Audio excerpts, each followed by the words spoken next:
Hey guys, James here today and welcome back to another Sims 4 house building video. Today we're doing a base game 8 sim starter home, which if you don't know, so when you start with 8 sims, I've done one of these before. It was very different to this one. I don't know if that was even base game, the last one I did, I'm not sure. This one I specifically turned off all my stuff packs, game packs and expansions so I didn't accidentally use anything.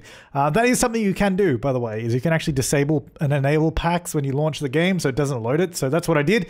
So it's 100% purely base game, so this will work with any sort of setup you guys have. You're not going to be missing any items. But basically, so when you start with 8 sims, you start off with $34,000 and then obviously you purchase a lot, so some of the money goes into that. I think we started off on this with 28,500 or something like that, which is actually, it's a fair amount of money and we're actually able to make a pretty decent home out of it. So we've got a nice 2-story home. It is, I would think, is actually pretty spacious. I ended up with 6 bedrooms, so really there's only 2 well, I guess 4 sims that have to end up sharing. So obviously with this particular family that I've created, we have the mum and dad, and then we have a couple of the grandparents. So the grandparents are obviously sharing, the mum and dad are sharing. So there's 2 double bedrooms and all the kids and all that get their own bedroom.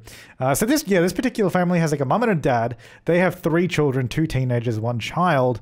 Then those mum and dad, the dad's brother is living here as well, so the kid's uncle and then the kid's grandparents as well. So that's kind of the setup that I was basing this off of anyway, which is pretty good. So we end up with 2 bedrooms downstairs and then 4 upstairs, which works really nicely because it means that you can, if you wanted to change the downstairs into something else, you could easily remove the bedrooms and just make it like an office or a dining room or something like that, or just completely renovate it and make it something entirely different. But yeah, I made sure that I wasn't, so basically what I did with this build is I built everything that we needed first. So obviously the structure, the windows, the wallpaper, like I did all of that. And then I placed everything that we needed for a functional house, you know, like kitchens, bathroom, and bedrooms, all the essential items. And then I went through and added a few more items here and there, just to sort of get a few luxuries around the place as well. I made sure to choose the cheapest stairs. The cheapest stairs are actually the ones that have like no back. That was like $120, but I decided because I had to put a wall in anyway, it actually kind of worked out more budget friendly to just use regular stairs because I would have to put a wall to cut. Yeah, so there was a few things I did here to save a bit of money. For example, like that archway to the living room, I actually used a spandrel instead of using a door. Didn't actually look into whether that was more cost effective or not. I just thought I assumed it would be. So I don't know, because if you use an archway, you have to have 2 wall pieces, so 70 each. So that's already 140. Then the archway I think was like $220 on top of that. And I assumed removing the walls and having a spandrel was going to end up cheaper than that. So with lighting, I actually only used 1 spotlight in this entire house, and it's to light that huge open room there, the kitchen dining area, or kitchen living area, I should say. Well, actually, we use that as kitchen dining living, the whole space.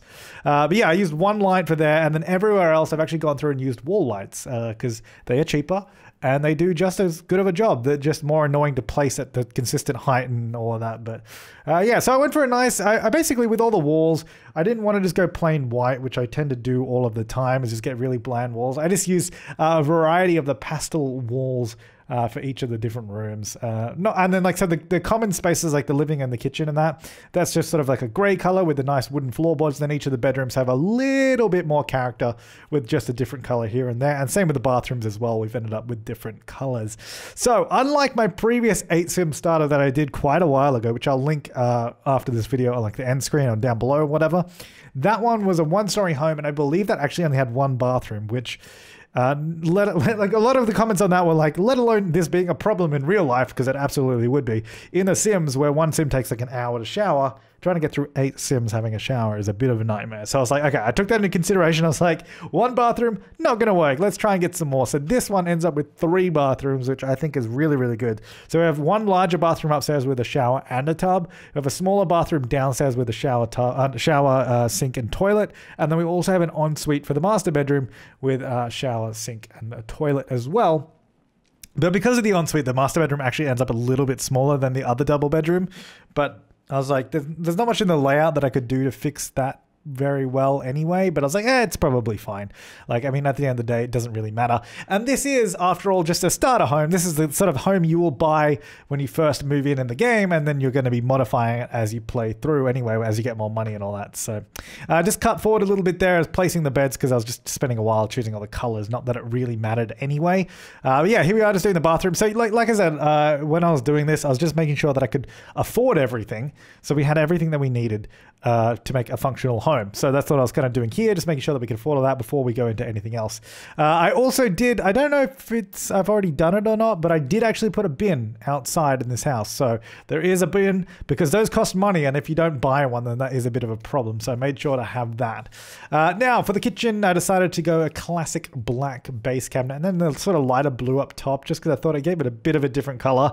I guess just to mix it up a little bit, and I matched it with those bar stools there. The problem with the kitchen is the cheapest cabinets don't have great colors. They really, really don't. So I thought the black was okay, just because I could have used, I did try using the blue at one point, but I was just like, I didn't really feel it. And then this table here, the black and white, I also was not feeling that. And I changed it up a little bit. I guess the living area and the dining kind of ends up a little beige in the end. Also, are those stairs a different color? Did I not change that? I think the stairs are a bluish color, not a gray. Oh no. Whoops. Sorry guys. Yeah, the stairs are a different color. My bad. Yeah, so you'd want to change that. I guess I can edit it on the gallery before this video goes live. Yeah, sorry about that. Yeah, so I changed the table to like just more of a standard wood, which I actually think looks kind of nice. It looks kind of homely. The reason I wouldn't have really added in bar stools in this build, the reason I actually did end up adding bar stools is just because if there are 8 Sims, there's technically not enough to sit down at the dining table. And not that Sims ever really sit down at the dining table all together at the same time. But anyway, here we are now going through the build, adding a few more bits and pieces here and there. We're making sure to get mirrors in all the bathrooms, so that's great. I also added a couple of dresses around the place, not too many, just because we don't have that much money. One of the bedrooms has a computer, as you saw. I did want to get the computer in the communal space, but there's just really no room in the living room or anywhere else. So I thought it's probably fine just having it in a bedroom. That's no problems at all. And now we have like $1,800 or so just to landscape a little bit, make the outside look a little bit nicer. So just getting some porch flooring, and then just some fences and that around it as well. I'm just going for a standard brick. I thought that looked all right. I thought I'd do the back porch as well because it looks a bit bland. So I was like, let's just chuck that on. Now, when the house, because the house is actually on foundation at the moment, it's only one, the first level off the ground. You actually don't need stairs for Sims to walk up that, which is really handy. So that means we can save money on stairs, because it's like, I want a foundation just because it adds another little bit of level of detail to the house rather than just having it all flat on the ground. It just gives it that slight bit of elevation, and we can save money by not actually buying stairs, which is really handy. So that's what I did with that. Yeah, so as you can see, it's a pretty standard home in the end, you know, just like a basic brick home, maybe with a modern extension. I say modern, I guess a newer extension up the top, because it's just sort of more of just a white sort of, I guess, stucco kind of wallpaper at the top. Maybe it's done afterwards or something like that. But yeah, just kind of standard home. Really working with the budget there. Didn't go too crazy. But I guess if you guys do want to see more, because the thing is with starter homes, obviously, when we're doing these, we have a very strict budget. There's only so much I can do. So obviously the interior is fairly like empty in terms of items, but there's not much you can do with it. But I was going to say, if you do want to see more starter homes, maybe we could do like a more modern styled one a little bit later on.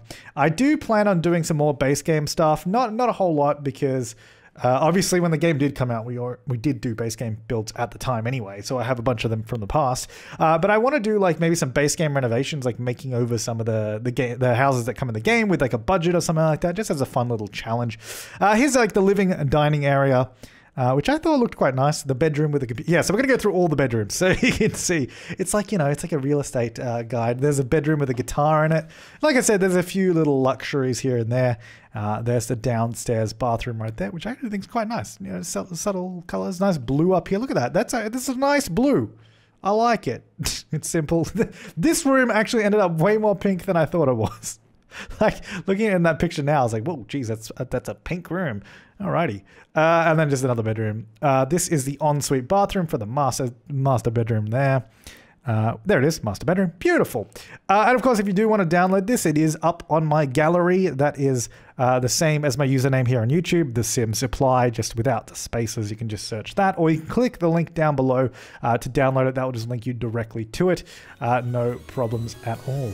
But yeah, there you go. That is the house. Hope you guys enjoyed it. Thank you so much for watching. Make sure to leave your comments, suggestions, and feedback down below for more builds and challenges and any other videos that you may or may not want to see. All of that is welcome. But thank you again so much for watching. I will see you next time, and have an awesome day.